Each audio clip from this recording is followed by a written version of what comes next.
and the people that were involved in that accident, leaves you with a lot to shake a stick at. If you're looking at this being a general, the topmost man in the KDF, it just means then that this was not just a KDF interest. This was not just a national interest. This was an interest that, of course, did inspire some close scrutiny even from the regional perspective, that if a general plus other officers can pretty much just go down like this, then it ideally means that anybody, just about anybody can get into any craft of whatever nature, if it's so happens it's from the military, from that perspective, and just go down just like that. So those are concerns that people had from the KDA perspective, and of course then even our neighbors. If you're looking at the arms race perspective, where nations that have close, the border nations. In the day, we were using some of our crafts that were under the Air Force to do parachute jumps.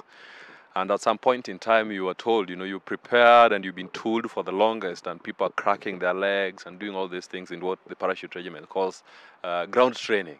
And so you've been at it for the longest, but then, you prepare and you go in to retire for a night before you actually, get out to do the deeds. And you are told, Afande, did you, watch the 9 o'clock news? It's like, what for? It's, oh, no, the craft that we're supposed to be using tomorrow has gone to take this and the other politician to. And so in my own private, course, it took more than 3 months, something that should actually take under a month or two, a week, or under a month, however long it gets. So it speaks to, and I say this very cautiously as well, with regards to where we are as a nation. You're a third world country, we can't have all the air assets that we need. We can't have all those things that we actually need there and then. So we make maximum use of the few and that we have. Byron Adera, tell us a bit about yourself and what you do. Well, my name is, you got it correctly, so it's Byron Adera. I'm a pioneer and ex-Kenya Special Forces officer, and I'm an international security expert and consultant. Of course, you talked about it as well, so international close protection operative.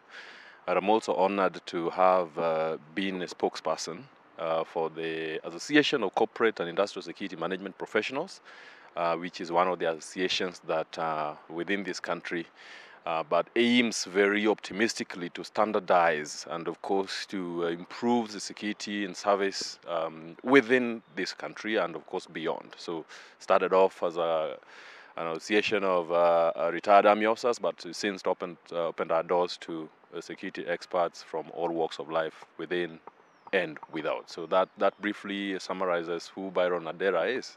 And yes, of course, part of what I'm also doing is to spread the gospel of security by using platforms such as this, which is, of course, I'm an expert security analyst with both local and international media stations. So Talk BBC, CNN, the News Central that's in Nigeria, but of course has the footprint in Africa as well, among others. Thank you.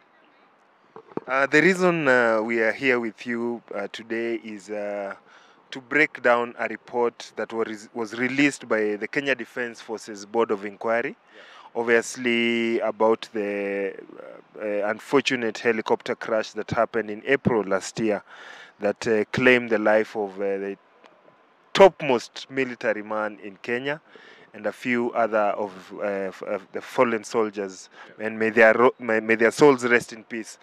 The reason we are here with you is obviously as a security analyst, you have quite a good information and understanding of how the security operation works, and obviously as a veteran ex-KDF, you know how the Kenya Defence Forces works. The report of the board inquiry was released yesterday. What was your judgment so far? Did it take too long, or is it part of the military procedure?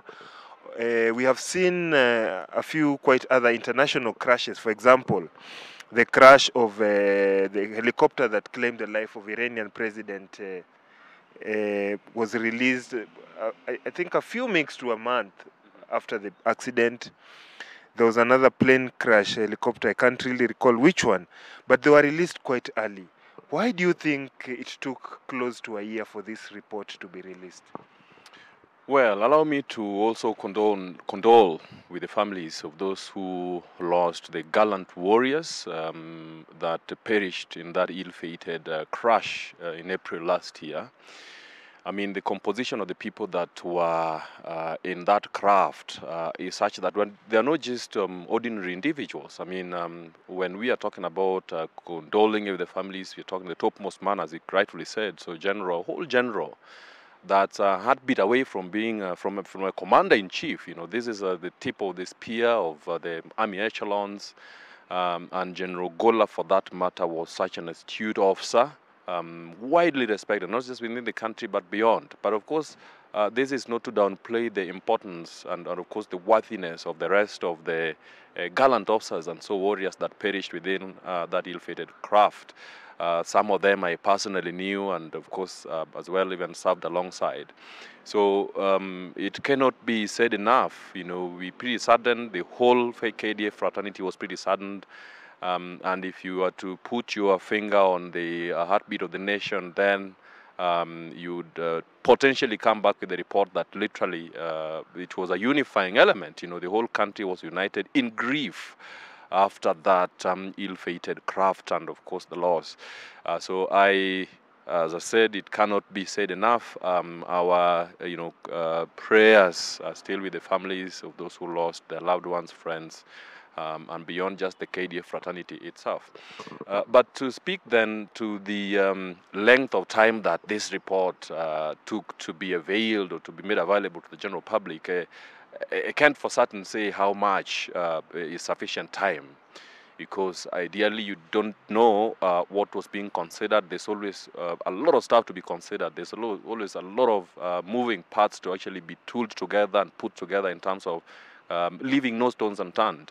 And investigations such as this, and of course we've seen others play out in the global scheme. You have the Malaysian craft, and so accidents or aircraft accidents, or even such as this, sometimes they take so long. I mean, it can take a few, depends with the nature of the accident itself. But I'm sure this is not going to be blamed entirely on the military precision, of course, with which the army does its stuff. But I'm here thinking they must have taken quite a bit of time to actually look at all the factors at play. And yes, we may be looking at perhaps the length of the report, which again may inspire someone to start to think that, oh, 6 pages, it took them so long to actually write a letter, after another. But then I feel part of that report that I've gone through it is that it's heavily redacted, if you may, in terms of whatever considerations are around national security, implications for that matter. So you wouldn't expect ordinarily to have a lot of these things that come from such quarters as the army to be made available just as they are, or unless they are, meet the threshold and the standards of declassification. So then that they're made. But most importantly, the background and the baseline is there's always national security implications, especially when things are of the nature of the defense and all the intelligence agencies, so to speak, in general, and which, of course, again, I would think were some of those substances in the letter or part of that report itself that were, again, not made available, even if then some people who are privy to the original report would tell you it's quite a mammoth report that potentially the people that needed their eyes on the report had to see. Yeah, so that's what I would say about the length of time that took. The variables are such that it cost quite a lot to actually bring pieces and bits of information here and there together, and to do a thorough work at it, so that again it satisfies the interests, because if you're talking interest, then I mean this was something that was of national interest for that matter, even regional, even global as such, because of the nature of the people, or the pedigree, and of course the stature of the persons themselves that perished in this ill-fated craft. Talking about the stature and the release of the report, obviously in the public eye is about credibility, it's about satisfaction, it is about closure. From your perspective and from the reading of the report, does it serve the purpose of closure? Does it serve the purpose of credibility? Does it serve the purpose of getting Kenyans to get satisfied with the accident that we can all agree that at the time of the accident, there was too much speculation that even led the president, the commander-in-chief, to come out and blatantly try to disassociate himself or rule out foul play in this matter. Well, I mean, this is not to say that no life is important. I mean, every life is. One life lost is one too many lost. But this is to also just say that the nature of the accident and the people that were involved in that accident, leaves you with a lot to shake a stick at. If you're looking at this being a general, the topmost man in the KDF, it just means then that this was not just a KDF interest. This was not just a national interest. This was an interest that, of course, did inspire some close scrutiny even from the regional perspective, that if a general plus other officers can pretty much just go down like this, then it ideally means that anybody, just about anybody can get into any craft of whatever nature, if it's so happens it's from the military, from that perspective, and just go down just like that. So those are concerns that people had from the KDA perspective, and of course then even our neighbors. If you're looking at the arms race perspective, where nations that are close, the border nations, because if you're looking at the considerations around the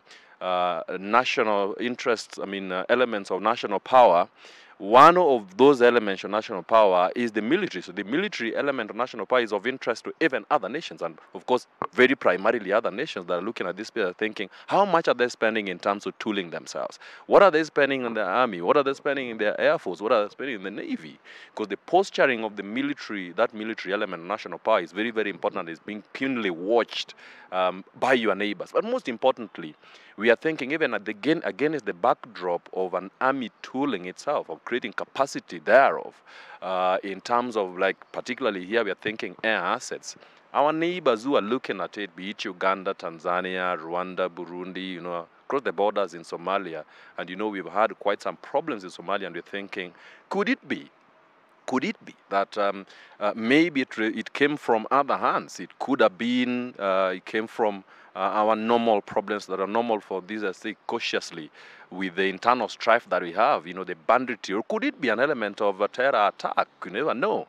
The jury was still out on that until this report came out. And anybody looking at that space would be saying, oh, if a general can actually go down like that, it came from those other actors, then Uganda have every reason to fear. Tanzanians have every reason to fear, because we have a shared problem, which of course we have, again, is the backdrop of the threat of terrorism that unites us in terms of just that kind of threat from that perspective. So there's all these things that the jury was still out on, in terms of the speculation and indecisive fear, and perhaps jostling in terms of how much then do we need to actually posture ourselves to answer to those questions that are at the heart of the military element of national power.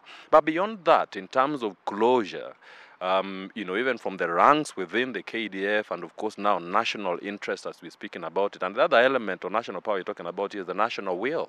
So the national will is the sum total of the citizenry that are watching that space. And trust you me, we are thinking the individuals who answer to the call. So every other time when you make that call and say you want people to join the ranks of the army, are we going to get into that system and where, no smaller guy than the commander, the CDF himself can actually just go down on a simple endeavors to go and check out what's the preparedness and of course the the capacity on the part of his troops that are in one outpost or another. So these are really valid concerns, and it brings to question therefore our capacity in terms of how are our equipment in general.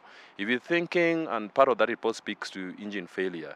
If we're thinking engine failure, you're thinking, yeah, it could be simplistic thought. It could be my car. It could be the bicycle that I'm using to drive from one place or to ride from one place to another. And for sure, all of us will take good care of our equipment so that even just that adventure of moving from one place to another is done in a safe and a secure manner. So if it's some of those things, the questions that beg answers are, how good are we in terms of the equipment that then our high reliability institutions such as the army is relying on to deliver one person? And we are not talking about just a person. We are thinking a whole general who then goes out on an active mission, and is going to check out on his troops and for the elements of morale and motivation and the intangibles that actually are really, score hugely at the end of the day in terms of just the way a force is postured to actually deliver against its mission. So those are questions that are very valid in everybody's, lips and minds, and of course at the heart of the military, that when we are talking capacity, when we are talking the safety of the troops, because of course from the simplistic perspective, you operate from a point of strength, you operate from a point of abundance in terms of capacity, so that you're able to deliver against your vision. So some of these things, the equipment, the mobility support potential in terms of crafts and vehicles, have got to be optimized to a level where they also inspire confidence in you who's going to be flying in it. And I would say this in terms of my background as a paratrooper, guy who jumps on parachutes, and I know for certain the planes that we had, quite interesting. So how I wish that then we give that confidence to would-be paratroopers, would-be people who are possibly going to be inserted from one point to another to deliver against their missions in a manner that they can then trust the serviceability of the equipment and of course their capacity to then deliver at the end of the day in terms of what their missions say. This report has been released to the public, but within the military circle, within the top brass of the Kenya Defence Forces, is this a wake-up call in terms of how they should invest in modernizing equipment? When? And is the budget probably available? Is it about budget constraints? Is it about maybe policy? Will this report maybe have a 360 shift in terms of policy and in terms of how things are done within the Kenya Defence Forces and within the total Kenya Defence Forces and obviously the Kenya Air Force?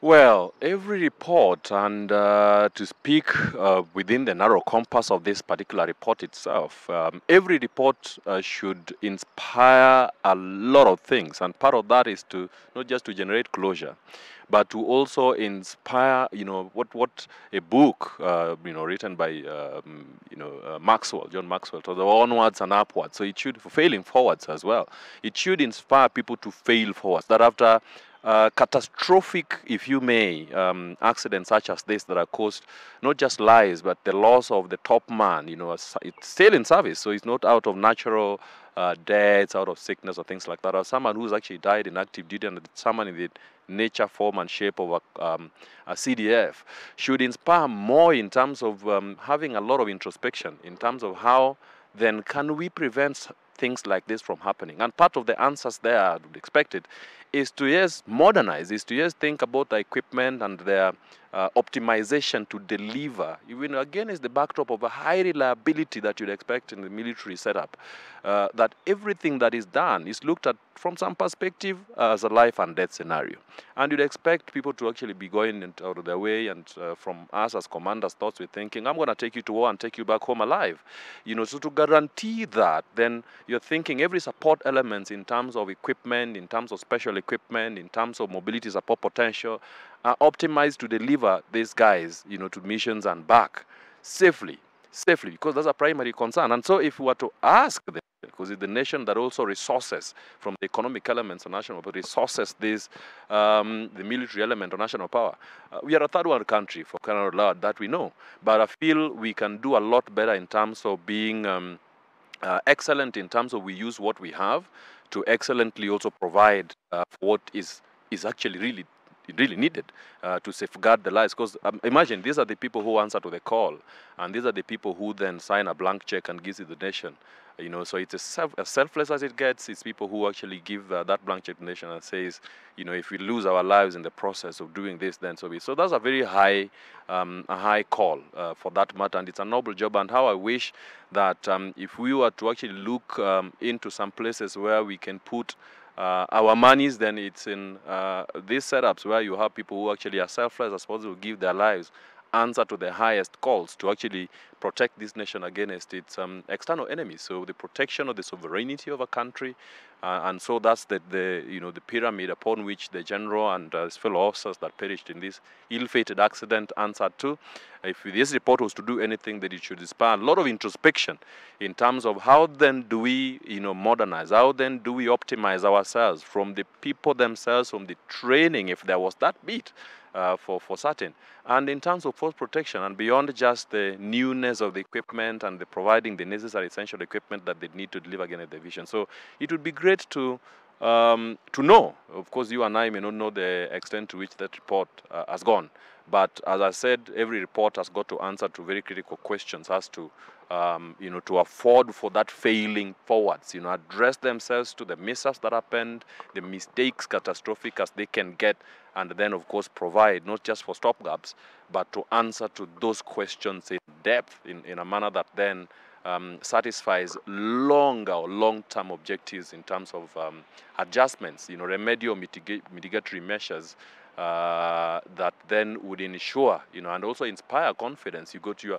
assuage fears that exist on the part of even just the national citizenry, that if this is a general can pretty much just go down like that, so who are we? So then, or other questions that I feel potentially also valid, that if space can be as unsafe as a general getting taken down, if it was other actors, then those are really valid concerns that the report needs to actually address. And I'm happy it came out, because ideally part of that is to inspire closure. But beyond that, the work that is to actually be actively and very intentionally done is to ensure that we do not have such replay or play out again, not ideally in the same manner, but in a manner that then reflects upon the similar weaknesses or maladjustments against the realities that we live in.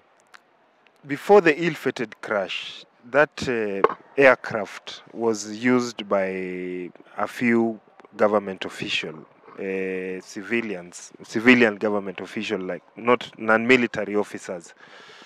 Does the use of such equipment by non-military officers jeopardize their performance, their maintenance schedules, and render them probably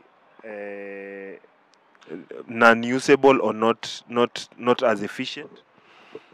Well, what I've seen in the public space, and I remember when back in the day we were using some of our crafts that were under the Air Force to do parachute jumps. And at some point in time, you were told, you prepared and you've been tooled for the longest, and people are cracking their legs and doing all these things in what the parachute regiment calls ground training. And so you've been at it for the longest, but then, you prepare and you go in to retire for a night before you actually, get out to do the deeds. And you are told, Afande, did you, watch the 9 o'clock news? It's like, what for? It's, oh, no, the craft that we're supposed to be using tomorrow has gone to take this and the other politician to. And so in my own private, course, it took more than 3 months, something that should actually take under a month or two, a week, or under a month, however long it gets. So it speaks to, and I say this very cautiously as well, with regards to where we are as a nation. You're a third world country, we can't have all the air assets that we need. We can't have all those things that we actually need there and then. So we make maximum use of the few and that we have. But that said, what I've seen also play out in the public domain, and where you're thinking we don't have, we are not too lacking in the budget to actually resource other things, So seeing politicians, being chopped around in army grade, crafts here and there, when you're pretty certain that they could probably just take up, use their vehicles to hop from one point to another, or use other commercial crafts or chartered crafts to move from one place to another. So it's a level of an ego kind of contest that, from where I am now and close to so and so, so I'm able to actually hop from one point to another craft. What that does then, that it removes these army crafts from the most vital missions that they're supposed to go to. And I remember when we had an attack in one of these places, Garissa University, and when a craft that was supposed to be delivering operators from one point to another was sighted, taking some girls from a place or to holiday or something, for lack of a better word. So if that is the case, then it also means that it puts a lot of pressure, on the equipment, on the mobility support potentials. We're talking of this craft, talking helicopters, talking this craft that are Army grade, puts a lot of pressure on them, and that can also add to the wear and tear. And beyond just the wear and tear, how then are we postured to for maintenance and repair? And to meet also the timelines that this equipment come with. So that's a big question to actually ask and to look at very, very keenly, again, as the backdrop of what's in the public domain, people and politicians as such. And I think politicians, for that matter, in the sense that above all the other elements of national power, the political element of national power should actually be better behaved, I feel, in terms of, and I think being that the political element of national power actually is what rises up to actually control all this other element of national power. So if we have better behavior and just control and humility on the part of our politicians, the sense that they're able to realize that, yes, the equipment that sometimes you go in to just satisfy our ego, to move from one point to another, are really tooled for people who are supposed to actually deliver some of the most critical objectives, which is the protection of this country against its external threats or actors, for that matter. So from the other side of looking at that is, one, do we have enough to go around? And if we just have these few, are we stretching the men? Because even beyond the equipment is the persons that are supposed to be, piloting this craft. So are they having enough time? It takes quite a long time, and I know this for certain, to train one person to become an accomplished, pilot. So if you are supposed to be the guy who's hopping from one point to another, and I know how, when people get very boisterous and very enthusiastic about satisfying their ego, it can stretch you beyond what is normal. You doing well over the recommended amount of time, perhaps, to do this. And some of those can actually occasion unintended consequences like accidents, and we've seen those things happen that are attributable to human error, beyond just the failure of the equipment itself. So if we do not have enough to go around, then I feel part and parcel of what this should inspire the nation is to have those relevant conversations around how do we delineate, how do we separate the political side, and I know for certain, yes, the people who are allowed, and of course even to an extent, because of the nature of the positions that they hold in the country, to be chopped around in army-grade crafts. The president, the commander chief is one of them. I think the deputy, to some extent, and a few other, defense ministers, if you're to expand the list a little bit. But there's clearly others that then, because of their closeness to some of those areas, then they're able to get into those into the fore and maybe misuse that extended branch to put more pressure. So yes, I know for certain we don't have too much to go on. We don't have a craft for everybody. So I feel discipline and just being guarded in terms of how to respect what should be used for relevant purposes should actually be brought out very, very clearly and optimistically, so that we don't end up with unintended consequences. Do such incidences affect the troops' morale, and is there a way and systems that the military probably could say no to such orders? Obviously, as you have said, the commander-in-chief and probably the deputy president are the only people who could be allowed to use such equipment. But is there a way that there can be a policy or maybe systems that the military top brass could say no to such orders?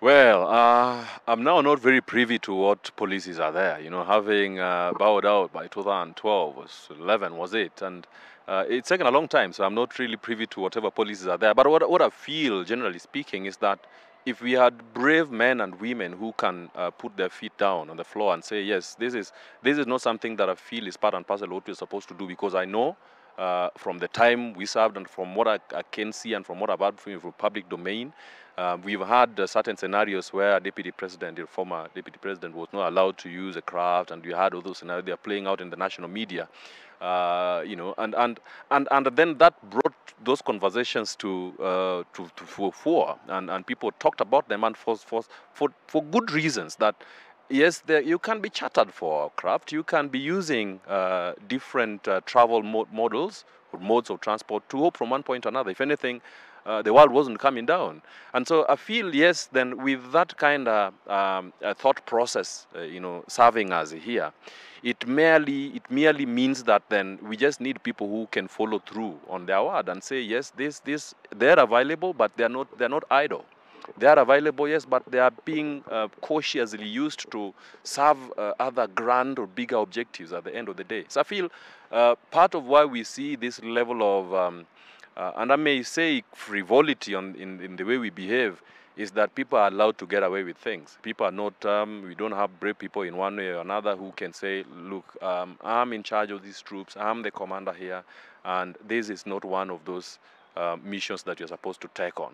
I feel part and parcel of why we need to have that conversation is for the general benefit of the rest of us, and not just for the safety and the serviceability of the equipment thereof, but with a bigger view, bigger picture view in the grand scheme of things, that unintended consequences can actually occur. That if you allow someone to get away with some things, then they're limitless. Next, you're going to be asking some MC because they're connected to someone to actually be chopped around in an army, war grade helicopter when paratroopers like myself need it, or special forces operators like, or operators in general, like what we saw happening with an internal mishap within the National Police Service, where a helicopter that ought to have just taken people to into a theater of war or battle was somewhere else doing some other unintended stuff. How do you think the military should balance transparency in terms of the release of such reports and guarding as well the national security and satisfying the public?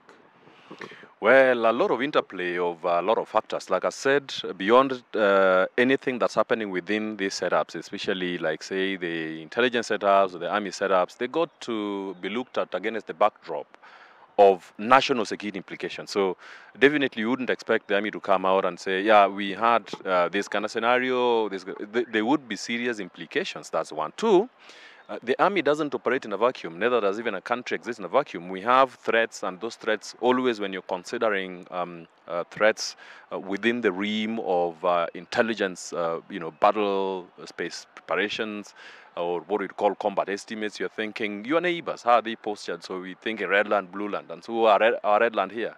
Those are predominantly going to be our neighbors. Of course, with the globalization as it is today, your red land can actually have a world away. With regards to how you posturing yourself in terms of alliances that are formed within that infrastructure. So to consider that then also means that what is the arms race? We're thinking, oh, your air assets are not up to par. They are way too inferior. They can push through them, or we can pretty much annihilate a country just by one sortie of some superior crafts from a neighboring Redland. So those are the implications that are considered even when you are doing such kind of releases, because the consumption is not just for the satisfaction and closure of the citizenry from within, but then how then that will look in that globalized space where you have everybody looking at preserving their own interests or taking advantage of the same for own objectives or for own ends. So those ones are some of those concerns. And of course, when you're thinking arms race, as they say, the most peaceful dove is the one that has the strongest beak. To speak about the region, Kenya is actually supposed to be actually way up there, over and above our neighbors, So you're thinking Uganda, Tanzania, and if you expand it to the Eastern Africa front, then we are doing quite a lot in terms of how powerful our military is, from training to even just equipment itself. So if you're thinking the budget, what goes into getting things done in terms of capacity building. So if that be the case, then a report such as this, you would expect, if you had to look at it, close scrutiny, it should speak to the fact that we are supposed to actually be stronger, if not way stronger than our neighbors. So anybody penning that report, or anybody who looking at it, even if it was to come out, if you to lay your hands on the original report that's not redacted for, as this one is, for public consumption, should be answering to some of those questions. But I guess part of that report, as I said, internally, should actually be dosed, laced with a heavy dosage of internal close look and introspection that says, in this particular respect, we are not doing well. How do we put our house in order? So those are some of those concerns, especially when you're getting such kind of reports for general consumption. And of course, like I said, a lot of those things, even beyond the borders, you'll see, the classified reports that are coming out way later in time when they are not expected to actually shake the key cornerstones of, not just public interest, which can also shift just by the way that information that's being given to them is assimilated, but of course then as well against the backdrop of national security interests. So, from my understanding of your statement, and as a security analyst, as a veteran, I would confidently say that no matter the cause of the accident, it would never come to the public for that this is what happened, because one, it would jeopardize national security. It would make us look inferior even to our neighbors.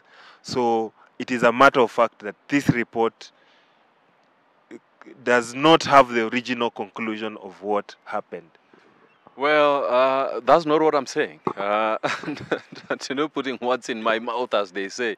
That's not what I'm saying. What I'm trying to say here is there's considerations that are taken into the equation when you are doing such kind of reports, or when you are doing such kind of releases, so that it's not massaged. The word is not like they're massaged in a way. The word is that if the report is legit, I'm saying if the report is legit, what I would be expecting is not that the report would have everything that, so there's got to be that other report that is really deep, there's an in-depth analysis, there's the technical stuff that are in there, there's reports even from the manufacturer. And I think the jury is still out on that. I'm not speaking from a point of knowledge, but what I'm trying to say here is that if it took that length of time, as we discussed at the beginning, then it's not a 6-page report. What are we expecting is that there's a report from which this redacted one has been done, and if it's legit, as I said, then it should have relevant bits and pieces of ingredients to satisfy and assuage, public feelings and fears, so to speak, as regards what was there and what happened and what ideally took place and what got us here. So then that should satisfy. The redacted as it is and small-time report, 6 pages, if it's legit, should be able to answer to those concerns without bogging people down into, down with an overkill of information that, as well as I said, can be having those implications, both national and, of course, in terms of the posturing of our friends or neighbors or enemies as such, considering against the backdrop of what you call the Red Land forces. Yeah, so those ones should be able to, or the report as it is, and I'm not saying, yes, it's not the conclusive one. What I'm saying is, if it is legit, then even then, that should be able to answer to those particular questions. Yes, I think that is sufficient enough. So as it stands, I think Kenyans should just find closure at this point in time, because obviously the families lost loved ones, the country was shaken to the core. But I think as it stands, and as a security analyst, I think the best thing for now, until history proves us wrong, is Kenyans to find closure. Absolutely, you're right on that one. I feel, what Kenyans should actually do, done a good job, the Camera report. Nonetheless, closure is an imperative. Let's find closure, let's forge forward until, of course, as you said, history proves us otherwise. But the most important of which is even after we've inspired that kind of closure or satisfaction on the part of the general public, it would be great for us to look a lot more inwards for us to fail forwards. Conclusively, as a security person and as a veteran ex-KDF, what lessons can we learn from this to conclude this? Yes, to conclude, what I feel, this was not just any other death out there. This was a whole general and gallant warriors and senior officers that perished in that ill-fated craft. It should inspire a lot of introspection from the rank and file of the military itself. That if there was any responsibility on one part, if there's something that could have been done to save the lives of those gallant warriors, one life lost is one too many. And I'm not downplaying the losses that we've also had in the battlefield, it should be a wholesome look at how we are postured in terms of capacity building, in terms of force preparation, in terms of how we put our resources, how we, posture, in terms of our resources into places that really, really do matter. So it should inspire a lot of that introspection in the sense that if there are things that can be done, small as they are, if they approached it from, the starfish theory, just that one good thing that can be done that over time will generate better results at the end of the day, then that should actually be done. From the country's perspective, it would be great for us to appreciate, that people who have given or signed that blank check, as I said, and given it to the country and said, here I am, send me, use me however you wish, and if it so comes to me paying with the ultimate prize in my life, then it should be, but in a way that should also reflect upon, this life was lost in a very, beneficially for the whole idea around the protection of this country against its external actors, threat actors, or the defense of the sovereignty of a country.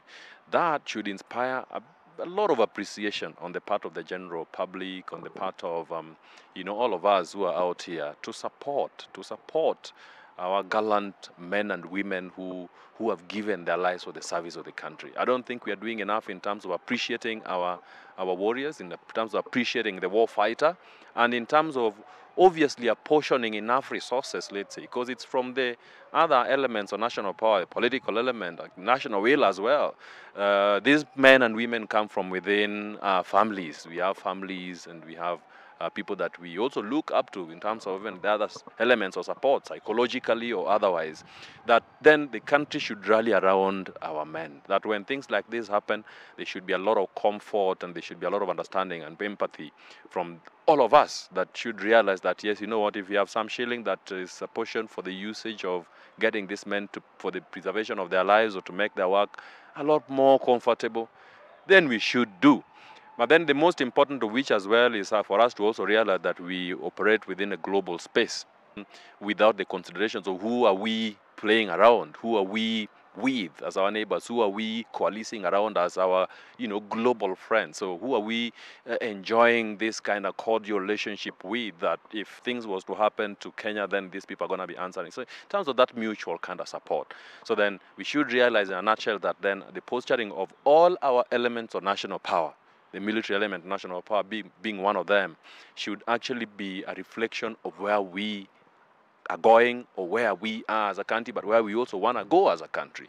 And those are very, very important considerations that then if we were to have a few things in our hands, how prudentially are we using them in pursuit of our national aspirations? That doesn't seem to be to inspire good enough confidence from where I sit, but I feel it's something that can be worked on so that the country's aspirations are pursued from that reflection of where we want to go and where we sit within the globalized space. Say, and I feel if we were to take that to heart as a nation, then yes, the loss of these gallant warriors should inspire all of us to be better behaved, should inspire all of us to have deeper thoughts as to how are we, with a sense of proportion, how are we portioning our resources, how are we tooling ourselves, how are we capacity building, and how are we looking? Because it's a question of perception as well, through the eyes of other actors that are looking at us as a country. So with that, I feel we should think, renegotiate our expectations and feel, with this loss, how are we going to bounce back, how are we bouncing back, how are we tooling ourselves, how are we capacity building better, and how, in a sense, are we reflecting strongly against our national aspirations of unity and, of course, of forward mobility as a nation that's united against not just the threats that are threatening our own selves, and the cornerstones of this country's existence, but how we also exploiting our strengths, in a sense that also brings the best of us as a country. Thank you very much, Byron Adera, security analyst, for your insight. That was quite insightful. Thank you very much again.